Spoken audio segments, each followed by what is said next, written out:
Hurricane Genevieve has hurtled her way into Huntington Beach. Welcome to the 8:05 post show. Wrapping up 16 fantastic heats today. That is one happy man punching his ticket on to tomorrow and another chance to surf here at the historic Lexus US Open of Surfing presented by Pacifico. Welcome into the 8:05 post show. I'm AJ McCord alongside Mitchell Salazar and Tanner Gudauskas. You guys, oh my goodness, that hurricane arrives in full force, Tanner.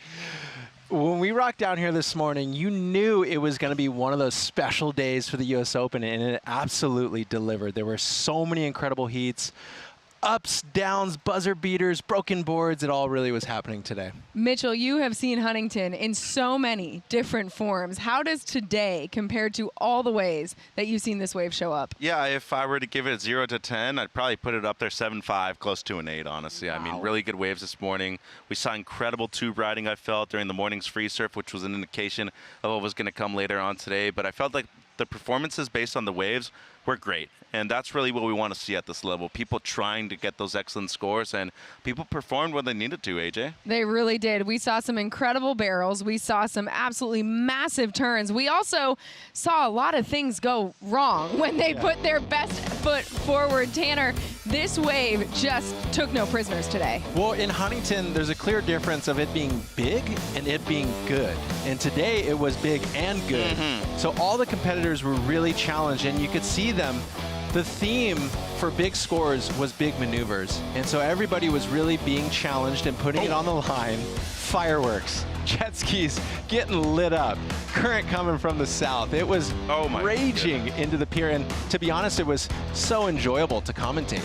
And when the jet skis are also falling victim to the swell, you know that it is big. But it really was a moment where the best in the world stepped up and proved why they deserve not only to stand here at Huntington Beach as the ultimate champion of this historic venue, but ultimately get to that championship tour where you have heavy waves like this all the time, Mitch. Yeah, and I want to give a big shout out to our Water Patrol crew. Yes. They did an amazing job today. It's the first time in a 4-person format where we've had the ski assist, and it wasn't full assist all the way on the outside, but it was enough, and it made a big difference. The surfers were really appreciative of it.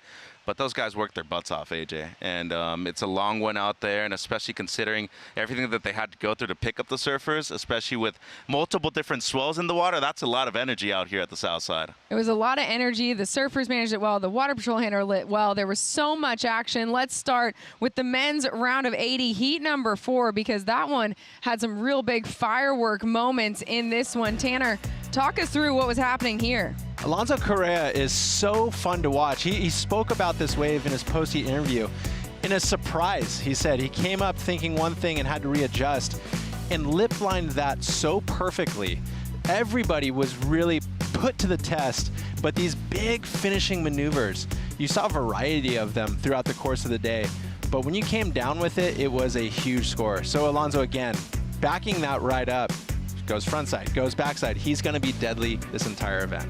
And Lucas Cassidy, another one that was really a standout in this heat, Mitch. Yeah, this was a zesty heat. I mean, the most competitive one of the round so far, and very impressed by Lucas. He wasn't really in the top 2 spot until the very end of the heat, but props to Jarvis Earl too, man. I mean, out of those 3 guys that were in the top 3 spots in this heat, I felt like nobody deserved to lose.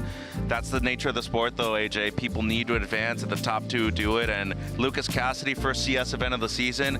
But Alonso Correa, to me, dropping that 8 at the beginning of the heat, it set the standard really for what should be happening out there. And it really was one of those moments where you saw what was possible in the heat, and everybody else was chasing it the rest of the way, Tanner. I like those matchups because it clashes. Lucas Cassidy is on the rise. He's a superstar in the making, and Alonso Correa has been in the game for quite a while. He's proven himself in a myriad of conditions. And so when you get those clashing styles and Jarvis Earl in the mix, World Junior Champ, so for us and all the viewers, it's like that's exactly why we watch the Challenger Series, is everybody's being pushed, and it's fun to see who stays confident and calm and who's kind of coming a little bit unglued. I mean, the conditions are so unbelievably hard to compete in, so that whole X factor has to be dealt with, and it's just been so radical this far. It almost feels like we're approaching the finals day, but we're like just kind of starting. Yeah. We really are, and one of the ones who is so excited to be moving on to the next round here at the Challenger Series, Rosie Hodge, standing by with our last heat winner. That's right, a fellow South African and a fellow hometown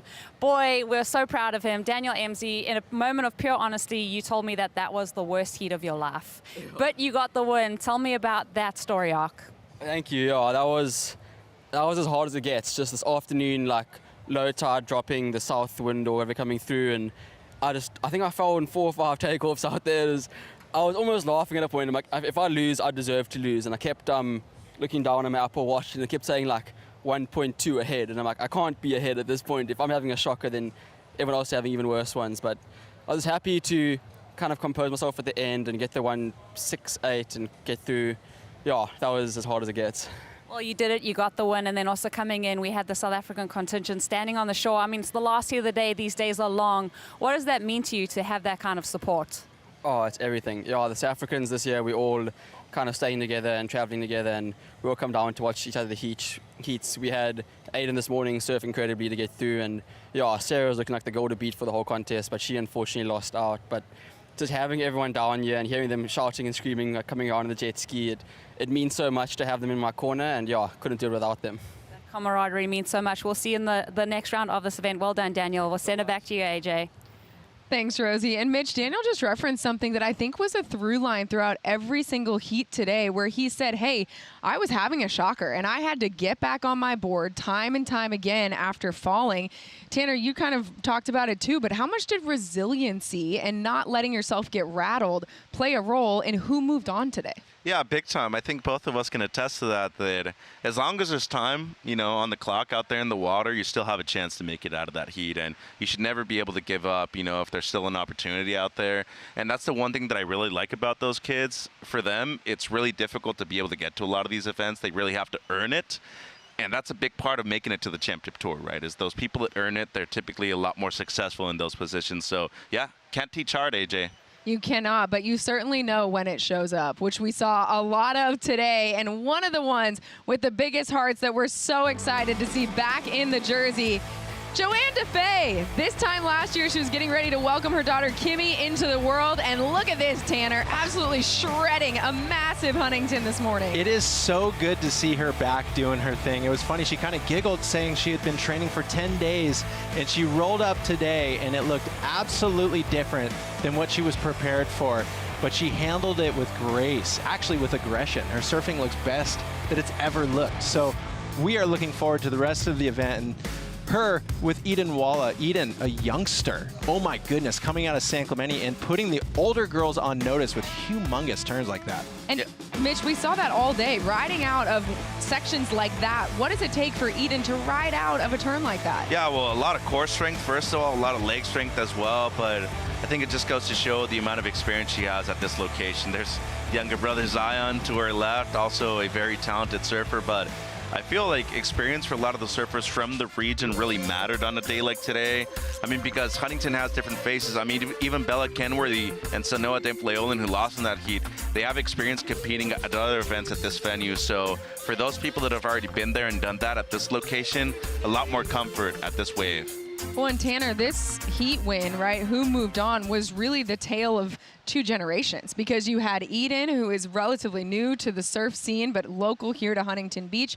You had Joanne DeFay, who won here in 2015 when it was on the women's tour. So how does a wave like this really showcase kind of all the different strengths that these surfers can show us? Yeah, that actually perfectly dictates what we were talking about a lot today, which is the clash of these big names, big profiles in the sport of surfing and these young upstarts. And a lot of times this creates that on-ramp into surf stardom. If you win this event, it kind of catapults you into the greater surf collective scene. So Eden Walla looking really good for her age. Oh my goodness, I'm so excited for her, but she'll have a long road ahead of her because there's so many good surfers in the draw, and we have a ton of waves on tap. So I don't know, it's like the work she's doing, she's doing everything correctly, but nobody's safe. And we talked about the scoring process in those heats. We had the Emsley last heat where you have to be aware that no matter how far in front of everybody you are, one turn waves are getting 8s, 8.5s, 8.7s. So you can't think anybody's out of the game until the buzzer rings. Till the very final moment. And if winning this event catapults you into surfing stardom, the Rising Tides program here at Huntington Beach inspires you to become one of those surfing stars. Eden Walla was a part of the program in 2022, and here she is taking down, beating in her heat Joanne DeFay, someone she's watched surf this event this year. Another incredible edition of Rising Tides. Check it out. I'm excited to get out there and surf with the pro surfers. I'm so excited. We're here at the iconic U.S. Open of Surfing. If you know surfing at all, you know this event. This is the only Challenger Series event we actually bring Rising Tides to. It's really cool, really special on home turf. At the beginning, it was a girls-only program, and it just blew up. So many girls went on to make our Challenger Series, our CT, and we realized it's just like, this is the grassroots. This is where they get to come in, see the system, see what they can be. And there was such a demand to let boys come in that we have created a parallel boys program. So these top groms in Huntington Beach are out here ripping, and they're going to be in this event soon. And we cannot wait to have the next surfer on tour come out of our Rising Tides program on the girls and the boys side. I just remember when I was a grom, like looking up to the guys who were competing on the Challenger Series in CT, and I think just coming in and giving back and sort of seeing them froth out on that, like, gets me super excited. They always ask awesome questions every time we sit down for a Q&A. They ask a lot about career things. A lot of them have some funny questions sometimes. How did you guys manage school while trying to become a pro surfer? My mom and dad would always make me finish my schoolwork before going to the beach and surfing. This is my chance for my daughter to just see the pathway to happiness in life. So the ocean provides, and hopefully we can get her inspired to be part of it one day. One of the special things about Hogue is that they're always investing in the community. Looking at World Surf League and Rising Tide specifically, the mentorship that is within that program is super special. Today I was going to talk about the power of following your dreams and really believing in what you can be.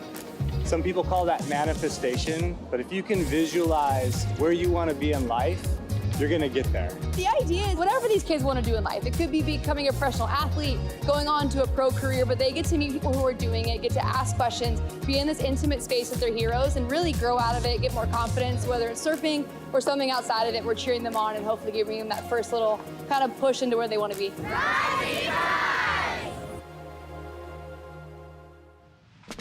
All right, I'm locking in the faces, I'm locking in the styles. So in 3 years, when they're surfing here at Huntington, we're ready. We know the origin story. Speaking of an origin story we've been following all week long, Hurricane Genevieve has been delivering, and Surfline has been dialing it in for us all day, every day, making sure we know what's coming. So let's look at what is still ahead of us here at the Lexus US Open of Surfing. Take a look at that. Mitchell, walk us through just how Hurricane Genevieve is going to show up in the next few days. Yeah, I mean, so still slowly approaching the coastline right here, more towards the Southern California area, and those purple blobs, they're always something good when it means activity in the Pacific, and something we've seen for the last number of weeks right here in Southern California. Next 4 days looking really good too, especially heading into finals day on Saturday and Sunday. I mean, Sunday looks perfect here for HB. 4 to 6 feet, cross shore in the morning, and then slightly onshore in the afternoon. But at that point, it's all head-to-head matchups, AJ. Everybody's only looking for the victory. I'm really stoked. We got plenty of waves, and I think everybody's really excited for a good show later on. We've got the waves, and on the women's side, we've got the round of 16 matchups locked in already. So let's take a look at these matchups, Mitchell, that you were so excited about. I'm going to put you guys on the spot. I want to know, Tanner, I'm starting with you. You look at these 8 heats, and which one are you circling, highlighting, making sure you were dialed in for? Oh, my word. This is insane. I mean, straight off the bat, to see Kira Pinkerton come up against Sierra Kerr in great waves, that you're going to be hard-pressed to find a better matchup. That's going to be fireworks. And then I will back that up, seeing Vahina Fierro with Betty Lou Sakura Johnson, CT strength, World Tour surfers matching up this early in the event. Insane. I'm going Heat 3. I like the Battle of the Vets. Brisa Hennessy, Joanne DeFay, especially with the way JoJo surfed today. I felt that Brisa Hennessy kind of went under the radar with how well she surfed. And then Heat 8, I thought Erin Brooks, she's come through the Rising Tide program herself, by the way, too. She dropped an 833 pretty much for a single turn on the outside. And Isla Huppets, the current World Junior Champion, the one thing I'll say about her, she doesn't seem like she gets phased by anybody out there in the water, and I think that's going to be a great way to finish off the round. I'm on cosign Heat 3. That one, I'm really excited. I think Brisa went underrated today, but some of those turns were massive hammers. So all in all, cannot wait for all the event still has ahead. But before we get to what's ahead, let's talk about what has happened, because the Board and Brew top 5, there were so many moments to pick from. I always am so excited to find out where we land. So number 5, Kira Pinkerton. Tanner, you said this is a heat you're already looking forward to. Let's talk about how she set the tone today. Yeah, and she actually lifted the energy. This was a wave that she got in the end of her heat. This turn was absolutely spectacular. She literally rides out smiling. She came into the booth after this heat and said she hasn't had a moment like that where she truly felt the joy in a minute, and she's recentering with great energy, had some great insight in the booth, so looking forward to big things from Kira Pinkerton. She is going to be a rock star moving forward. Number 4 for us, he started as the TikTok surfer, but now the online hype is delivering IRL highlights, Mitchell. Yeah, no, the kid's for real. He knows how to compete, he knows how to surf, and he's local to the break right here. Luke Rinaldo, definitely somebody who I feel has the potential to go very deep in the event. First year on the Challenger Series 2, he was one of the last people to qualify within the North America region. More than 14 points in the second to last heat of the day. Given the change conditions, very difficult day. And man, did he have the crowd support to back him up as well. All right, Tanner, we were talking about Erin Brooks. She is unflappable in the water, using that CT experience to perfection right here. I mean, hold the phone. A turn like that, you're making video sections off of that. Erin Brooks looks right at home in these challenging conditions. To be honest, she's one of my favorites. When she stands up on the board, it's electrifying. It's super dynamic. She has the variety on her backhand. She was really, really well put on those turns to make the most of it. She's ready to compete. She said she's having fun, and that's a really dangerous spot for her to be in. And number 2 on our list, Nishi Silky Smooth Mitchell. Yeah, he was actually out of contention for the lead, the better portion of the heat, actually. And, you know, big comeback right there, dropped something, you know, in the high 6s, but big fan of his style, as you said, silky smooth, and more importantly, knows how to compete. And that's gonna, you know, really what it takes to be able to be successful at a big venue like this. Speaking of knowing how to compete, our top moment, our Board and Brew top moment of the day, Tanner, Sophie McCulloch knows how to deliver. 100%. It had to be this moment. She is looking in form, and she had a light and easy energy about her, saying it feels just good to click into gear again. I think it's been a little bit of a troubled time. She's getting back into rhythm. Great multiple waves. It wasn't just that turn.